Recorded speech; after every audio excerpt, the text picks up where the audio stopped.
¿Tú crees que un hijo puede mirar a su propio padre a los ojos y decirle, viejo inútil? Pues créelo, porque eso fue exactamente lo que escuché.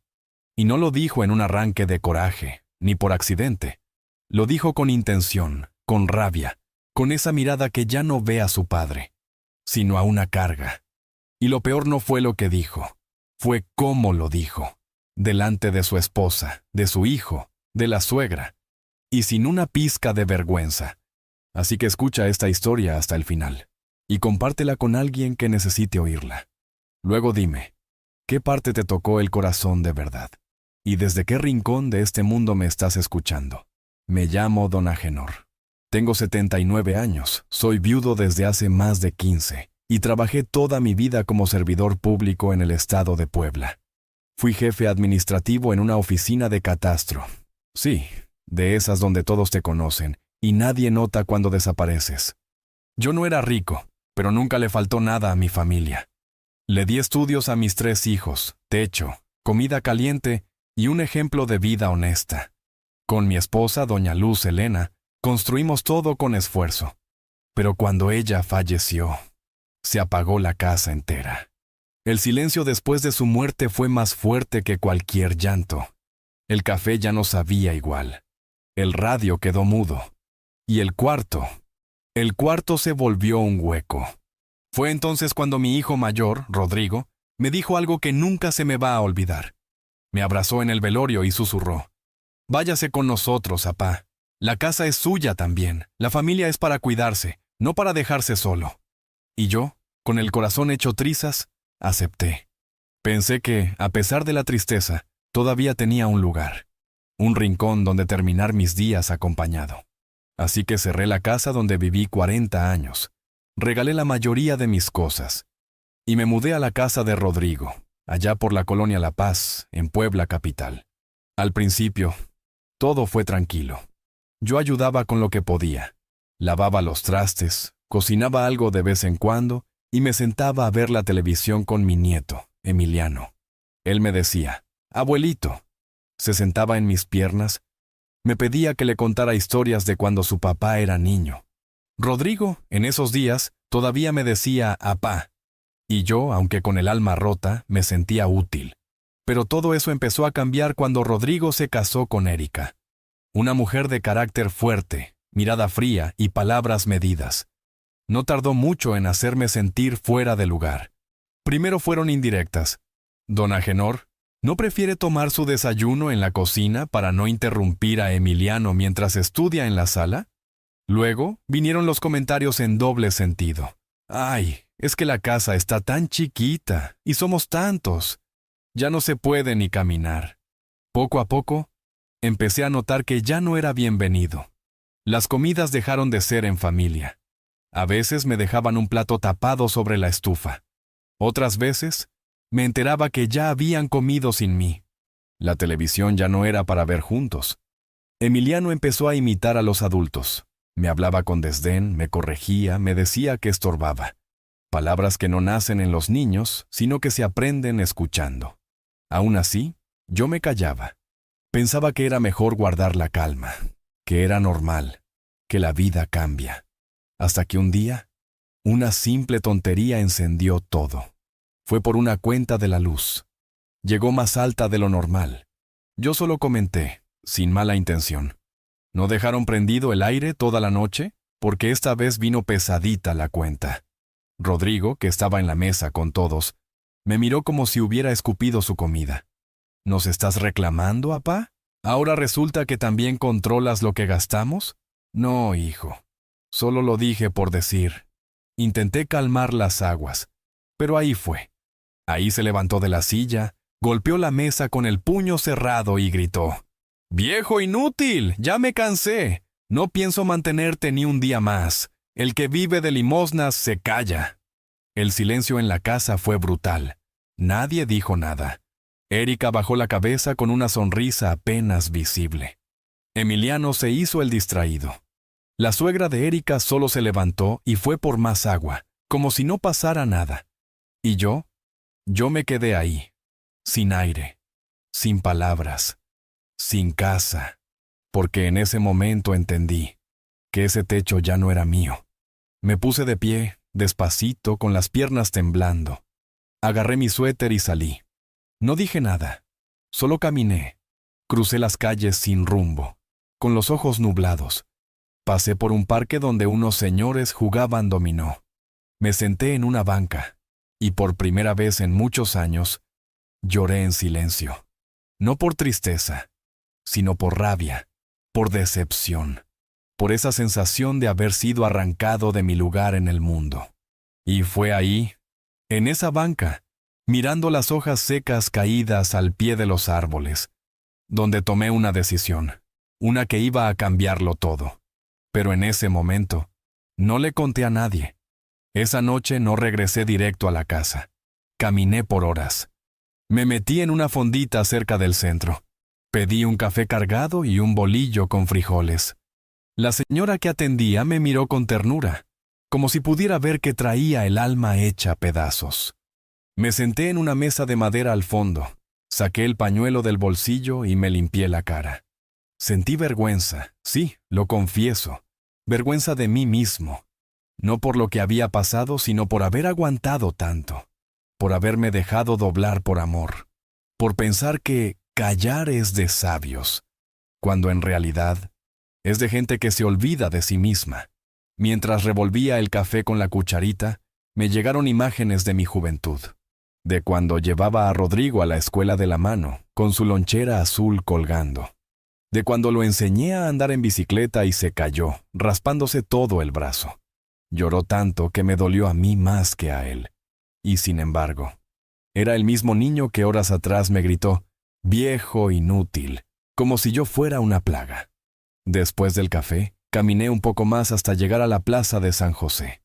Había un trío tocando boleros, y varias parejas mayores bailaban despacito. Me quedé parado ahí, entre sombras y faroles, y me di cuenta que no tenía ganas de regresar.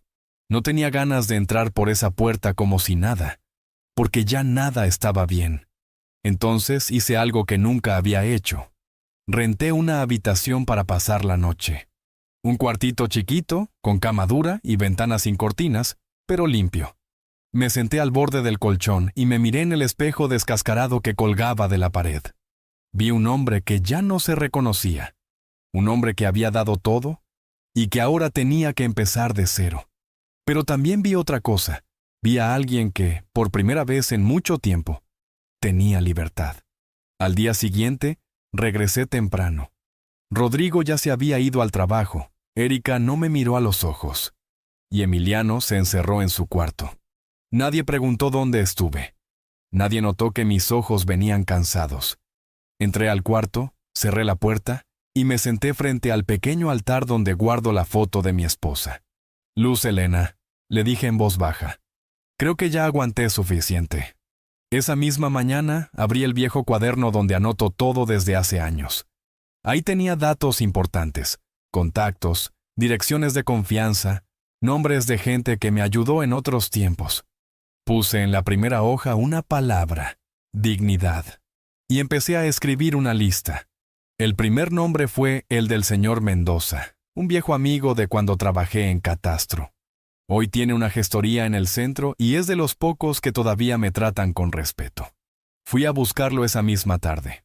Me recibió con una sonrisa, me ofreció café y escuchó sin interrumpir. Cuando terminé de contarle lo ocurrido, guardó silencio, me miró serio y me dijo, «Don Agenor, eso que le hicieron, no se lo merece ni el peor de los padres». Asentí bajando la mirada. «Y no se preocupe, si lo que quiere es recuperar su espacio y su paz, yo le ayudo». Ese fue el primer paso. Pero no hablé de testamentos, ni de dinero. Aún no. Primero necesitaba encontrar un lugar para vivir. Un lugar sencillo, donde pudiera respirar sin que nadie me midiera el bocado o me llamara estorbo. Fue así como llegué a la Colonia del Carmen, al sur de la ciudad. Una zona tranquila, con tienditas en las esquinas, viejitos en las bancas y olor a pan recién horneado por las mañanas.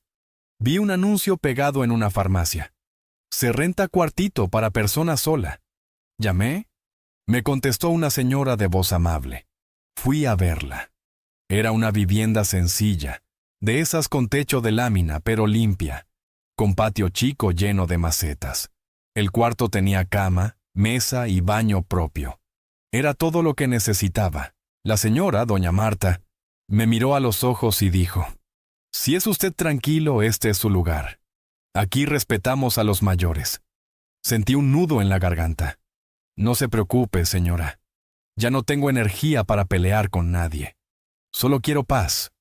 Ese día volví a casa de Rodrigo como si nada.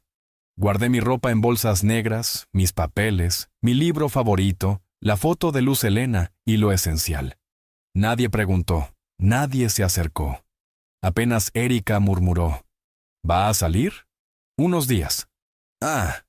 Y siguió mirando su celular como si yo fuera un mueble viejo que por fin se iban a llevar. Cuando salí con las bolsas, el portón se cerró detrás de mí sin despedidas. Ni un «cuídate», ni un «¿a dónde vas?». Nada.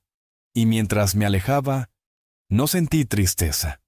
Sentí alivio. Como cuando te quitas un zapato que te aprieta todo el día. Como cuando por fin respiras hondo sin dolor en el pecho. Esa noche dormí en mi nuevo cuarto. Por primera vez en años. Dormí en silencio. Y me sentí dueño de mí otra vez. Lo que vino después fue más fuerte. Me desperté con el canto de unos pájaros que hacían su escándalo sobre el tejado de lámina. La luz se colaba por una cortina vieja, y el olor del café de olla de doña Marta ya llenaba el patio. Me senté en la cama, estiré los brazos, y por primera vez en mucho tiempo, no sentí que le debía una explicación a nadie. No tenía que avisar a qué hora me levantaba, ni pedir permiso para usar la cocina. Me lavé la cara, me peiné con agua y bajé por un pan dulce a la tienda de la esquina. El señor que atendía me saludó con una sonrisa sincera. «Buenos días, don Agenor», le dije. «Buenos días, don Agenor. Pase, lo que guste». Me llevé mi concha, mi café, y me senté en una banca frente a la farmacia. Pasaban estudiantes, mamás con sus bolsas del mandado, abuelitas platicando en la puerta. La vida seguía, sin gritos, sin desprecios. Y pensé, así de sencillo es vivir, cuando nadie te ve como estorbo. A media mañana regresé con el señor Mendoza. Le pedí que me ayudara con algunos documentos que necesitaba poner en orden. Títulos de propiedad, una cuenta de inversión que llevaba años sin mover, y unas escrituras que guardaba desde tiempos de mi esposa. Él revisó todo con calma y me dijo: «Usted tiene más de lo que cree, don Agenor. No lo hice por riqueza, lo hice por dejar algo. ¿Y ahora? Ahora quiero asegurarme de que lo que dejé no caiga en manos de quien no lo merece». Me miró sin decir nada. Supo que no tenía que preguntarme más. En los días siguientes, me dediqué a caminar por el barrio. Me sentía ligero, sin el peso del desprecio sobre los hombros. Compré un pequeño radio usado en el mercado, de esos que solo agarran AM, y lo ponía por las tardes mientras me sentaba en el patio. Le hablaba a Luz Helena en voz baja, como si aún estuviera sentada conmigo tomando café. «Estoy bien, vieja, no te preocupes. Ya no me humillan, ya no me ignoran, ya no soy invisible». Doña Marta, que vivía al fondo de la casa, me ofreció comida algunas veces. No era necesario, pero acepté por compañía. Nos sentábamos a platicar. Ella me contaba de su difunto esposo, que murió en un accidente en carretera. Me escuchaba sin juzgar, sin interrumpir. ¿Y sus hijos, don Agenor? «Tengo 3, pero ahora camino solo». «A veces caminar solo es la única forma de encontrarse», me dijo con sabiduría de mujer que ha vivido. Un jueves por la tarde recibí una llamada. Era Rodrigo. «Apá, ¿dónde está?». «La Erika dice que no ha regresado, que se llevó sus cosas». «Así es.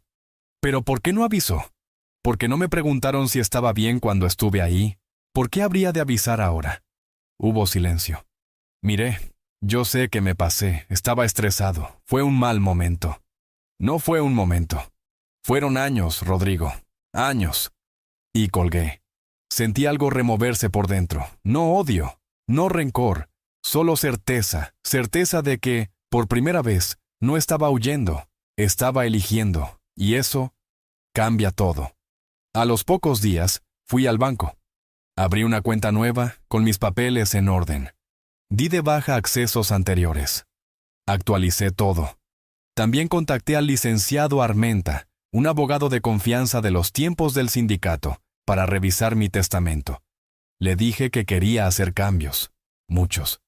¿Quiere dejar todo a nombre de sus hijos?, me preguntó, mientras ajustaba los lentes. A uno no lo he visto en años. A otro no me ha llamado desde que enterramos a su madre. Y el que tengo cerca, me gritó en la cara que soy un viejo inútil. Entonces, quiero dejar las cosas claras. No por venganza, por justicia. El licenciado asintió. Tomó nota. Me explicó los pasos, me dio fechas, me ofreció hacerlo todo con discreción. Salí de ahí con los hombros erguidos, como no los tenía desde hacía décadas. Esa noche, mientras me servía un plato de arroz con huevo, pensé en todo lo que había vivido desde que salí de esa casa. Y me di cuenta de que uno no necesita tener todo para sentirse completo. Solo necesita no cargar con el desprecio de quienes se supone deberían amarlo. Dormí tranquilo. Soñé con el sonido de la máquina de escribir de mi vieja oficina, con los tacos de canasta que comía con mis compañeros, con la risa de Luz Helena, con los años en que la vida todavía pesaba poco, y al despertar, supe que lo que vendría después no solo iba a cerrarme heridas, iba a abrirme caminos. La mañana siguiente amaneció con cielo gris, como si el clima supiera que algo se estaba acomodando dentro de mí. Me levanté temprano, me lavé la cara frente al pequeño espejo del baño, y me quedé ahí unos segundos mirando mis propias arrugas. No con tristeza, sino con respeto. Esas líneas en mi rostro no eran solo marcas del tiempo, eran los caminos que la vida me había obligado a andar, muchas veces solo. Me peiné con las manos, me abotoné la camisa y salí rumbo al centro, caminando despacio, con la misma firmeza que sentía cuando cargaba a mis hijos de pequeños, cuando salía a trabajar en días de lluvia, cuando defendía mis principios aunque me costaran amistades. Pasé por el mercado de los sapos, donde el señor de los discos me saludó con un «¿Cómo le va, don?», mientras limpiaba su mostrador. Respondí con una sonrisa leve y seguí mi paso hasta llegar a la oficina del licenciado Armenta. Él ya me esperaba con los papeles sobre la mesa, ordenados, limpios, como me gustaba cuando yo era jefe de archivo. Me senté sin apuro. Leí todo con calma. Cada línea, cada palabra.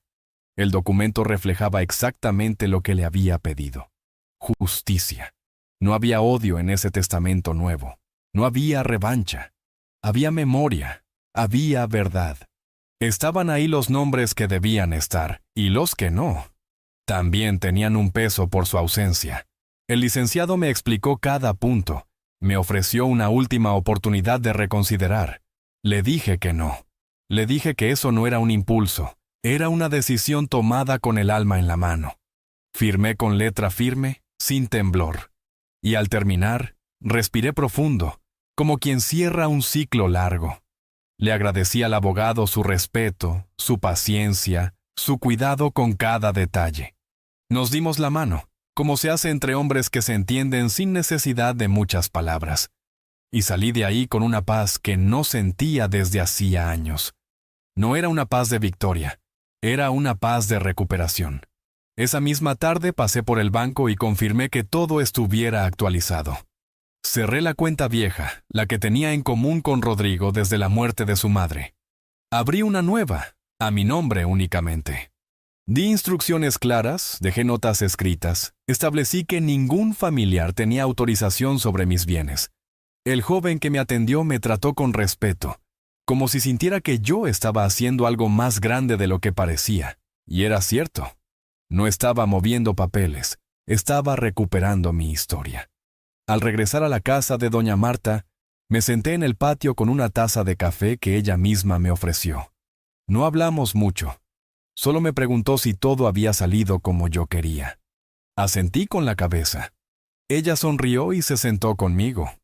A veces, el silencio compartido cura más que 1000 consejos. Mientras el sol se escondía detrás de los techos bajos de la colonia, Escuchamos una radionovela vieja que pasaban en la estación local. Y por un momento, sentí que la vida me devolvía un pedazo de lo que me había quitado. Esa noche, al guardar mis papeles en la caja de metal que uso como archivo, encontré una carta vieja de Luz Helena. Era de cuando cumplimos 30 años de casados. Decía: Agenor, pase lo que pase, nunca dejes de creer que tú mereces descanso, respeto y alegría. Incluso si el mundo se olvida de ti, yo nunca lo haré. Leí esa frase en voz alta, como si ella pudiera escucharme desde algún lugar, y apreté la carta contra el pecho. No lloré, solo cerré los ojos y la sentí cerca, como cuando me tomaba la mano en los días difíciles. Los días siguientes los dediqué a lo sencillo: barrer el patio, cuidar las plantas de doña Marta, caminar hasta el parque por las mañanas y leer el periódico en la banca más soleada. Me volví parte del barrio, de esos viejitos que todos saludan aunque no sepan su nombre.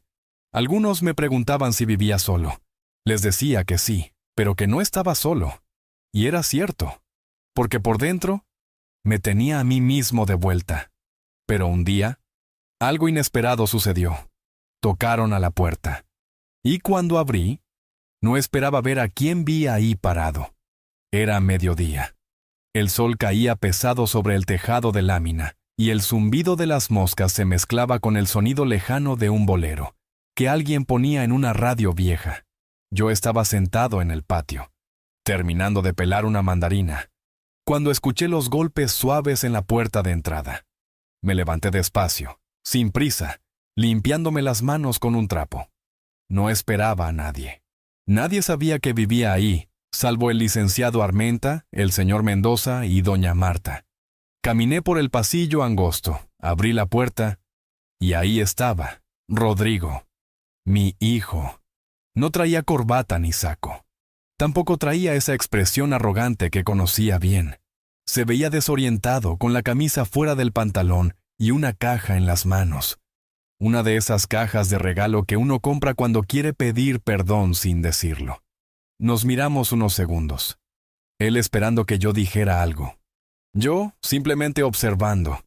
No dije, pásale. No dije, qué milagro. Solo me quedé en la puerta, derecho, con la dignidad bien puesta sobre los hombros. Él respiró hondo y habló. Apá, vine porque me enteré de algunas cosas. Dicen que usted hizo cambios en el testamento, que cerró cuentas, que se fue de la casa, sin dejar nada atrás. Asentí con la cabeza, sin bajar la mirada. Sí, lo hice. Pero, ¿por qué así, apá? ¿Sin hablarlo? ¿Sin darme una oportunidad? Tuve que contener una risa amarga. ¿Oportunidad? Pensé en todos los días que me ignoró, en los almuerzos donde me sirvió aparte, en las noches donde cerraban la puerta de su cuarto y yo me quedaba en silencio, oyendo cómo hablaban de mí como si ya estuviera muerto. Pensé en cada viejo, cada suspiro de fastidio, cada vez que me hicieron sentir invisible en mi propia sangre. Y me dolió que ahora quisiera llamarle a eso malentendido. Porque tú no buscaste diálogo cuando gritaste que yo era un viejo inútil. No buscaste hablar cuando dejaste que tu esposa me borrara de la mesa, de la casa, de tu vida. Se quedó callado mirando el suelo. El regalo seguía en sus manos. Me lo extendió. Aquí hay algo para usted. Solo... Escúcheme, apá. No quise decir eso. Fue un momento feo. Erika estaba molesta. Mi suegra también. Me sentí presionado. Yo también me sentí presionado. Durante años. Pero no anduve gritando en medio de la sala. ¿Sabes qué hice, Rodrigo? Me callé, me aguanté, y ahora... ya no. Me miró como quien no reconoce al hombre que tiene enfrente. Quizás porque por fin me vio con claridad. No como un mueble viejo, no como una carga, sino como un hombre de carne y hueso, con memoria, con historia y con fuerza. Pero usted es mi padre, dijo, casi como un reclamo. Y tú eras mi hijo, pero dejaste de verme como tal. Dejaste de tratarme como familia, y ahora vienes, no sé si por culpa, por interés o por miedo, pero vienes cuando ya no queda nada que reclamar. No vengo por interés, apá. Eso lo dices tú, pero yo sé lo que vale mi paz, y no pienso volver a perderla. Me acomodé en el marco de la puerta. No tenía intención de hacerlo pasar. Él lo notó. ¿Entonces así va a ser? Así tiene que ser. No con odio, sino con justicia. Yo no vine a este mundo para ser mantenido por nadie, pero tampoco para ser humillado. Hubo silencio. El sol seguía ardiendo sobre el patio. Rodrigo bajó la vista, dio un paso atrás, sostuvo la caja unos segundos más, y luego la dejó sobre el escalón. No dijo adiós, solo se fue. Cerré la puerta despacio, no con rabia, con firmeza. Caminé de regreso al patio. Me senté. Volví a pelar otra mandarina. Doña Marta desde la ventana me preguntó si todo estaba bien. Ahora sí, señora. Ahora todo está en su lugar. Y por dentro, sentí algo que no sentía desde que Luz Helena estaba viva. Orgullo de mí. Los días siguientes pasaron tranquilos, como si el tiempo supiera que ya no me debía explicaciones. No volví a mencionar la visita de Rodrigo, ni con doña Marta, ni conmigo mismo. Dejé la caja cerrada junto a la puerta, donde él la había dejado. No me interesaba saber qué había dentro, porque cualquier cosa que intentara reparar lo que viví, llegaba tarde. Las disculpas no se compran en tiendas de regalo, y el respeto que se pierde a gritos no regresa con envoltura bonita. Me concentré en lo mío, en mis pasos por el parque, en mi cafecito mañanero con pan de la panadería Juquilita, en mis pláticas cortas con los vecinos del mercado, en regar las plantas del patio como si fueran reliquias. Volví a escribir en mi cuaderno. Cosas simples, pensamientos sueltos, recuerdos que a veces duelen y otras veces curan. Me gustaba sentarme en la banca de siempre, bajo el árbol de naranjo, y mirar la gente pasar. Sentir que todavía formaba parte del mundo, que aún tenía algo que decir, aunque fuera solo para mí. Una tarde, doña Marta me encontró leyendo un libro de historia mexicana que había comprado usado en un puesto del tianguis. Me ofreció un plato de pozole. Me senté a su mesa, comimos sin prisa, y entre sorbo y sorbo, me preguntó si no extrañaba a mi familia. Pensé en Rodrigo, en sus silencios, en su grito, en la mirada vacía cuando intentó volver. Pensé en Emiliano, ese nieto que repetía lo que escuchaba, como quien lanza piedras sin saber que duelen. Pensé en mis otros 2 hijos, tan distantes que ya ni recordaban si tenía tos o si seguía vivo. Y respondí con la verdad: extrañar, sí, pero no lo que fue. Extraño lo que soñé que podía ser. Ella asintió con los ojos húmedos. Me dijo que entendía, que también había tenido que hacer distancia de gente que llevaba su sangre. Porque la dignidad, dijo, no se negocia ni siquiera con los que uno ama. Esa noche, al volver a mi cuarto, abrí mi caja de recuerdos. Saqué una foto en blanco y negro donde salgo con Luz Helena el día que me dieron el reconocimiento por mis 30 años de servicio. En la imagen, ella me abraza por la espalda, sonriendo con orgullo. Me quedé mirándola largo rato. Y le hablé en voz bajita. Aquí estoy, vieja, completo, sin lujos, sin ruido, pero con paz. Y eso vale más que todo lo que me quitaron. Unos días después, recibí una carta, escrita a mano. Era de Emiliano. La reconocí por la letra insegura y los errores de ortografía. Decía que se acordaba de cuando veíamos películas de Pedro Infante, que extrañaba mis historias, y que preguntaba si podía venir a visitarme solo, sin sus papás. Sentí una punzada en el pecho. No por nostalgia, sino por algo más complejo. Como si una parte de mí se abriera sin saber si debía dejarse tocar. Le respondí con calma, agradeciéndole la carta, diciéndole que siempre tendría las puertas abiertas cuando quisiera venir con respeto. Pero también le dije que había cosas que necesitaban tiempo, que no todo se arregla con un «te extraño». A veces hay que crecer y entender el daño antes de pedir un abrazo. En esa misma semana, fui al centro comunitario de la colonia. Me ofrecieron un espacio para dar clases de lectura a adultos mayores. Acepté. Me preparé con mis libretas, mis lentes y toda la paciencia que me dieron los años.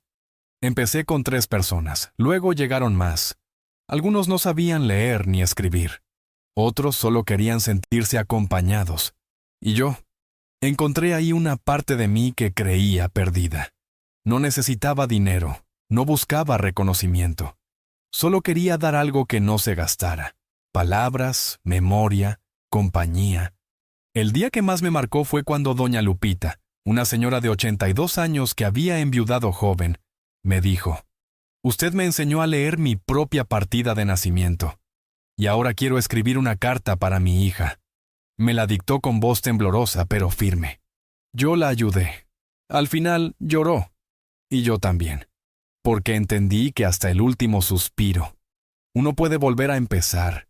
Y así, entre letras, plantas, pasos lentos y silencios compartidos, fui reconstruyendo mi vida. Ya no como padre herido, ya no como viejo abandonado, sino como hombre entero. Don Agenor, el que muchos creían vencido, pero que apenas estaba despertando.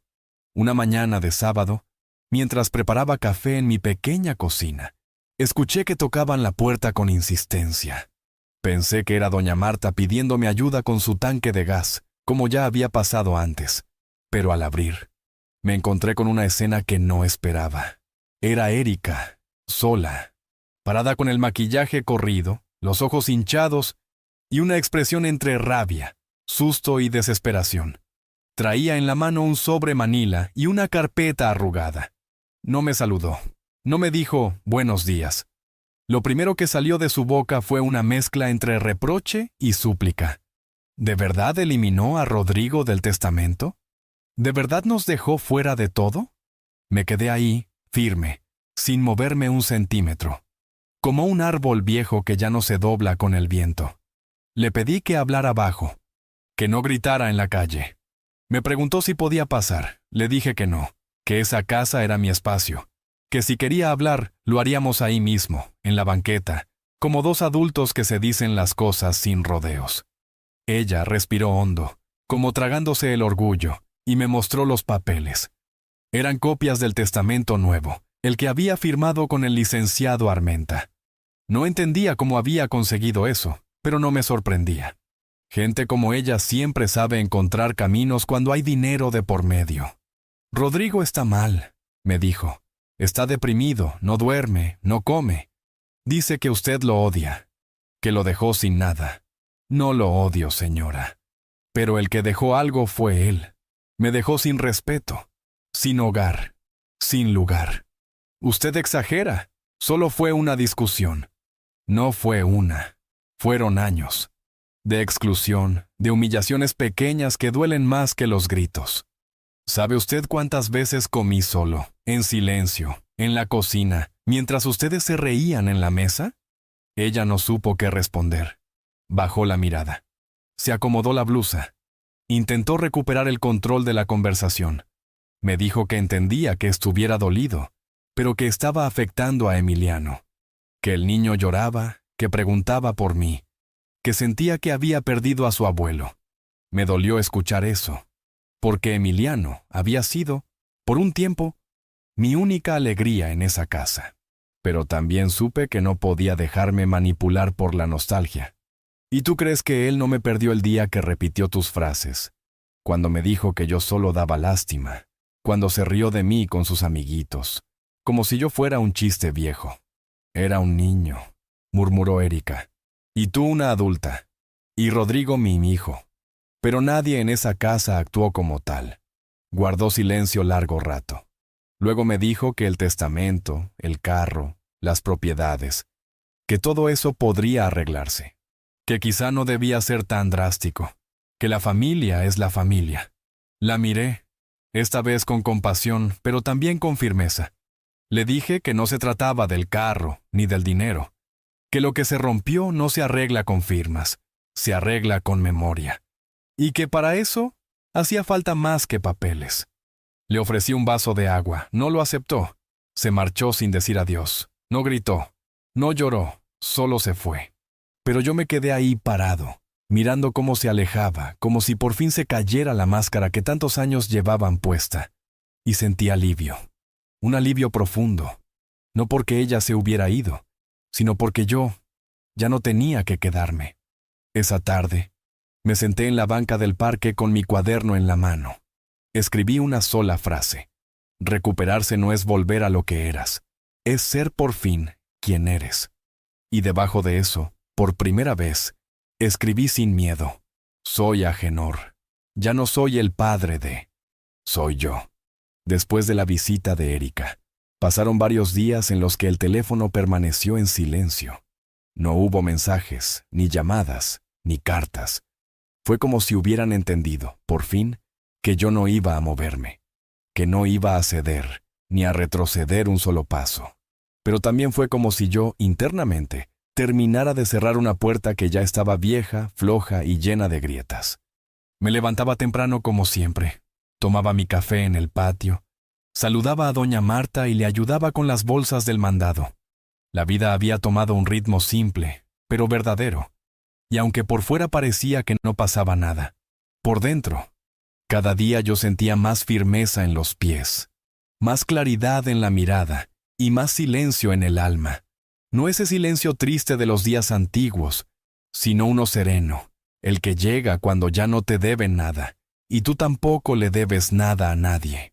Una tarde, el coordinador del centro comunitario donde daba clases de lectura me preguntó si estaría dispuesto a visitar una casa hogar de adultos mayores, ahí mismo en la ciudad. Le hacía falta un voluntario que hablara con los residentes, que leyera para ellos, que simplemente les hiciera compañía. Le dije que sí, sin pensarlo mucho. No por querer hacer caridad, sino porque algo en esa invitación me tocó una cuerda interna, como si fuera una oportunidad para devolver lo que yo mismo había necesitado hace tiempo. Escucha, presencia, respeto. El lugar se llamaba Los Arcos. Estaba en una calle tranquila, con árboles de jacaranda y muros blancos llenos de bugambilias. Me recibió una enfermera joven, amable, con voz bajita. Me mostró las instalaciones. Un comedor grande, varios cuartos compartidos, un pequeño patio con bancas y una fuente que ya no funcionaba. En cada rincón se sentía el peso de las historias guardadas. Vi a señores sentados solos, mirando al vacío, a señoras con las manos cruzadas, hablando entre dientes con alguien que ya no estaba, a otros que dormían con la cabeza colgando, como si el cansancio del alma ya les pesara más que el del cuerpo. Me llevaron a un cuarto donde había 7 abuelos sentados en círculo. Me presenté con voz pausada, les conté un poco de mi historia sin entrar en detalles. Solo les dije que también era viejo, también había sido olvidado, y que ahora solo quería compartir palabras. Les leí un cuento corto, uno de esos que solía leerle a Emiliano cuando era más niño y aún me quería. Al principio nadie reaccionó, pero al terminar, un señor del fondo, con la voz temblorosa, dijo: «Gracias por no hablarnos como si fuéramos niños». Esa frase me perforó, porque entendí lo que quería decir. A los viejos, el mundo los trata como estorbos, como niños torpes, como cosas que estorban en la sala. A partir de ese día, fui cada semana. Y cada semana, uno más se animaba a hablar, a contar, a recordar. Don Francisco, por ejemplo, había sido panadero toda su vida. Me enseñó a hacer un pan de nata con receta antigua que anoté en mi cuaderno. Doña Remedios me dictó cartas para una hija que vive en Monterrey y no la visita desde hace 6 años. Don Chema, que ya casi no ve, me pidió que le leyera pasajes de la Biblia, pero no para rezar, sino para recordar la voz de su madre. ¿Y yo? Encontré en esas visitas algo que no sabía que me faltaba, algo que ninguna herencia podría comprar: propósito. Una tarde, mientras regresaba caminando de Los Arcos, pasé frente a una escuela secundaria. Los alumnos salían alborotados, mochilas al hombro, risas y gritos por todos lados. Entre ellos vi una cara conocida: Emiliano. Estaba ahí, más alto, con los mismos ojos que su padre a su edad. Me vio. Se quedó quieto, como si no supiera si acercarse o correr. Yo tampoco me moví. Nos miramos desde la distancia. Él dio un paso, levantó la mano, quiso decir algo. Pero sus amigos lo llamaron y él, con un gesto rápido, se dio la vuelta y se fue. Me quedé ahí un momento. no con tristeza, sino con una especie de aceptación. Entendí que él todavía no estaba listo, y también entendí que yo ya no estaba esperando. Al llegar a casa, doña Marta me tenía guardado un plato de caldo de pollo con verduras. Me senté a su mesa como cada viernes, comimos tranquilos. Me preguntó cómo me había ido. Le conté del pan de nata, de la carta de la señora Remedios, del pasaje que leí con don Chema. Ella sonrió. Me dijo que se me veía más luz en la cara. Le dije que no era luz, era que, por fin, no cargaba con la sombra de nadie. Esa noche, mientras anotaba todo en mi cuaderno, pensé en lo lejos que había quedado la casa de Rodrigo. No en kilómetros, sino en espíritu. Pensé en cómo era antes. Levantarme con miedo de molestar, comer a prisa, tragar saliva cuando me corregían, morderme la lengua para no estorbar. Y ahora, tenía menos cosas, menos espacio, menos comodidades. Pero tenía algo que nunca había tenido del todo: libertad. También pensé en algo que me dijo don Francisco mientras hacíamos pan. La masa crece cuando uno la deja en paz, no cuando la aprieta a la fuerza. Me reí al escribirlo, porque entendí que eso también pasa con la dignidad, que uno necesita espacio, silencio, calor, que no se puede crecer donde lo único que recibes es crítica, desprecio o desdén. Guardé el cuaderno. Apagué la luz. Me acosté. Y antes de cerrar los ojos, pensé en algo más. En que la vida, con todos sus golpes, me había devuelto a mí mismo. No como una recompensa, sino como una consecuencia natural de haber dicho basta. Y al día siguiente, sin saberlo, iba a recibir una noticia que terminaría de sellar todo ese camino. Esa mañana, el sol se asomaba tímido entre las nubes. Había llovido durante la madrugada, y el olor a tierra mojada aún flotaba en el aire. Me desperté antes del primer gallo, como ya era costumbre, y preparé mi café en silencio. Me senté en el patio con mi taza caliente entre las manos y el cuaderno abierto sobre las piernas.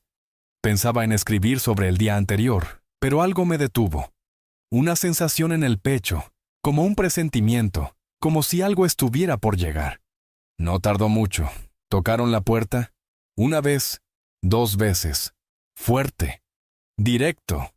No era como cuando venía doña Marta, tampoco era el cartero. Me acerqué despacio, abrí con precaución, y ahí estaba.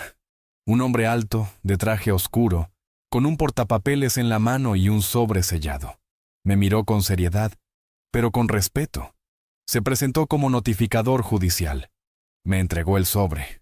Era una notificación formal. Rodrigo me estaba demandando. Pedía la nulidad del testamento.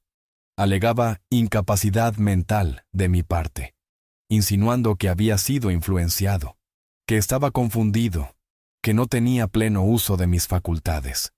Leí esa hoja 1, 2 veces, no por sorpresa, sino por la crudeza de ver lo que realmente era. El último intento desesperado de alguien que nunca supo perder. No me tembló la mano, ni la voz. Agradecí al notificador, firmé el recibo y cerré la puerta. Me senté en la mesa, puse los lentes con calma y volví a leer el documento. Era absurdo, vacío. Legalmente no tenía sustento, pero emocionalmente era devastador. Porque no hablaba de dinero, hablaba de traición, de hasta dónde alguien es capaz de llegar por no aceptar una consecuencia. En vez de enojarme, respiré hondo. Tomé el teléfono y llamé al licenciado Armenta. Me dijo que no me preocupara, que todo estaba en orden, que la ley me protegía. Me ofreció ir a verme. Le dije que no era necesario, que prefería ir yo. Me arreglé con mi camisa limpia, mi pantalón de siempre, y mis zapatos bien boleados. Caminé hasta la avenida, tomé el camión, y llegué a su despacho sin prisa. Me recibió con un café ya listo, como si supiera que lo iba a necesitar. Revisamos todo, punto por punto. Me explicó que ese tipo de demandas eran comunes cuando la herencia ya no beneficiaba a los hijos, que muchos no lloraban por el padre, sino por la pérdida de control, que yo estaba bien, que había firmado en pleno uso de mis derechos, que el testamento estaba blindado. Yo asentía, en silencio. No porque dudara, sino porque una parte de mí aún dolía. No por los papeles, sino por lo que esos papeles revelaban, que para mi hijo, yo era un objeto que se podía disputar, reclamar, corregir con abogados. Al salir del despacho, en vez de volver directo a casa, me detuve en Los Arcos. Quise ver a don Chema, a doña Remedios, a don Francisco. Necesitaba estar cerca de alguien que no esperara nada de mí, salvo mi presencia. Les conté, con calma, lo sucedido. Don Francisco soltó una carcajada. ¿Ahora resulta que loco eres tú? Si tú estás más cuerdo que todos nosotros juntos. Reímos. Pero luego él mismo, con voz seria, me dijo, eso pasa cuando el silencio se convierte en tu única defensa. La gente cree que no piensas, que no decides, pero tú hiciste lo que muchos no se atreven, recuperarte. Esa frase se me quedó grabada, como una marca en el alma, porque era cierto. Yo no reaccioné con escándalo, ni con gritos, ni con amenazas. Reaccioné con retiro, con orden, con justicia silenciosa, y eso, a muchos les parece locura, pero es más sabio que cualquier escándalo. Pasaron los días. Recibí otra carta, esta vez de Emiliano. Era más larga, más honesta. Me pedía perdón, no por lo que hizo, sino por lo que no supo ver. Me decía que en la escuela habían hablado de los abuelos, que cada quien contó algo del suyo, y que él no supo qué decir, porque había perdido el derecho de presumirme. Me dolió leer eso, porque yo no quería ser un recuerdo. Yo quería haber sido parte viva de su vida. Pero también entendí que él, a diferencia de sus padres, estaba empezando a mirar con los ojos de alguien que sí quería cambiar. Le respondí con el corazón. Le dije que el perdón no era automático, que no bastaban las palabras, pero que cuando uno de verdad quiere enmendar, tiene que empezar por el respeto. Que si algún día quería verme, tenía que venir solo, sin instrucciones, sin promesas, solo con verdad, y que entonces podríamos empezar algo nuevo, no igual, no como antes, pero nuevo. El mismo día que envié esa carta, doña Marta me regaló una planta pequeña, un esqueje de nardo. Me dijo, este necesita tierra firme, pero crecerá lento, como tú. La puse en una maceta frente al ventanal, y cada mañana la miraba, día tras día, una hoja más, un tallo más, un signo de vida silenciosa, como la mía. Esa noche me acosté con la ventana abierta. Escuchaba los grillos, el ladrido lejano de un perro y el zumbido de un poste viejo. Cerré los ojos y pensé que aunque aún quedaban cosas por resolver, por dentro ya no había huecos, solo tierra firme. Esa mañana desperté antes del amanecer, no por insomnio, sino por costumbre. Me senté en la cama, estiré los brazos y escuché el silencio de la casa. Era un silencio distinto al de antes. Ya no dolía. No me recordaba soledad. Era un silencio limpio, de esos que solo llegan cuando uno ha puesto las cosas en su lugar. Me levanté, me preparé un café y me senté frente a la ventana. La planta de nardo tenía su primer brote. Pequeñito, tímido, pero ahí estaba. Y no pude evitar sonreír, porque en ese brote me vi a mí. No pasó mucho tiempo cuando escuché pasos acercándose a la reja. Unos toquecitos suaves, como quien no quiere molestar. Me levanté, miré por la rendija, y ahí estaba Emiliano. Solo, con mochila en la espalda, camisa arrugada y los ojos bajos. Lo abrí. No dije nada, él tampoco. Solo se quitó la mochila, la puso en el suelo y me dijo, «Abuelito, si me deja, quiero leerle algo».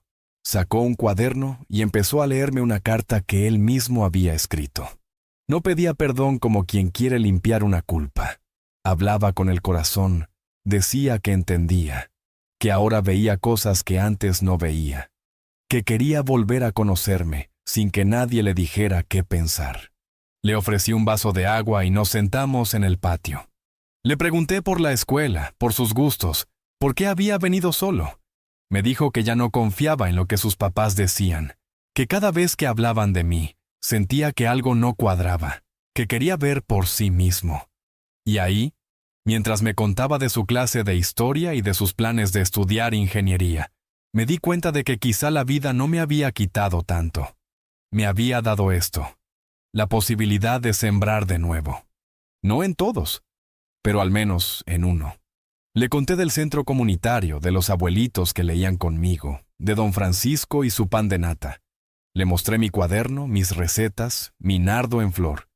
Y él, curioso, me escuchaba con atención. Me miraba como si yo fuera alguien importante.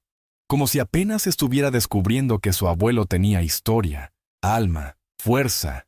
Y eso me llenó el pecho de una calma que no había sentido en décadas. Porque no hay cosa más hermosa que recuperar el respeto de un nieto. No desde la lástima, sino desde la admiración. Estuvo conmigo toda la tarde. Me ayudó a lavar los trastes, a acomodar los libros, a sacar la basura. Le preparé un arroz con leche como los que hacía su abuela. Y cuando llegó la hora de irse, me abrazó fuerte. No con culpa, ni con pena. Me abrazó como si quisiera asegurarse de que yo era real. Me dijo, gracias, y se fue. Yo lo vi alejarse por la calle, con el sol bajando detrás de él. Y supe que ese paso no lo había dado por sus padres, ni por obligación. Lo había dado por él. Y eso valía más que cualquier herencia. Esa misma noche, el licenciado Armenta me llamó. Me informó que la demanda había sido desestimada, que el juez consideró improcedente la petición, que todo estaba legalmente firme. Le agradecí con tranquilidad. Le dije que ya no me importaba tanto el resultado, porque lo que había logrado no se escribía en un documento. Estaba en mi paz, en mi descanso, en mi casa, en mi nombre. Los días siguieron su curso. Volví a los Zarcos, como siempre. Don Chema me pidió leer otra vez el Salmo 23. Doña Remedios me preguntó por Emiliano. Les conté, con una sonrisa que me nació del alma. Me aplaudieron, me abrazaron, porque ellos sabían lo que cuesta ser escuchado cuando uno ya no tiene fuerza para gritar. Y yo ya no gritaba, pero mi silencio hablaba por mí. Un domingo, organizamos en el centro una lectura abierta. Invité a doña Marta, a sus vecinas y también a Emiliano. Le tocó leer un fragmento de Los de Abajo, de Mariano Azuela. Lo leyó firme, con voz clara. Al final, todos aplaudieron. Me miró desde el estrado y me guiñó un ojo. En ese gesto había orgullo, pero también gratitud, porque sin decirlo, sabía que ese espacio, ese lugar, esa voz, eran suyas gracias a mí. Y así, sin promesas ni reconciliaciones vacías, la vida fue encontrando su nuevo cauce. No volví a ver a Rodrigo. Tampoco me buscó. Supe que vendió el coche, que cambió de casa, que sigue culpando al mundo por sus decisiones. Yo no le deseo mal, pero tampoco le debo nada. La justicia no vino de un castigo. Vino del silencio que él nunca pudo sostener. Y eso fue suficiente para mí. Y por eso, hijo, si tú estás escuchando esto, quiero que sepas algo. Nunca es tarde para volver a uno mismo. A veces, la vida no te pide que perdones todo, ni que olvides. Te pide que te respetes, que no aceptes menos de lo que mereces, que levantes la cara, incluso si estás solo. Porque la soledad con dignidad vale más que la compañía con desprecio. Y tú, que me estás oyendo, dime algo. Si hubieras estado en mi lugar, ¿qué hubieras hecho tú? ¿Y desde dónde me estás escuchando?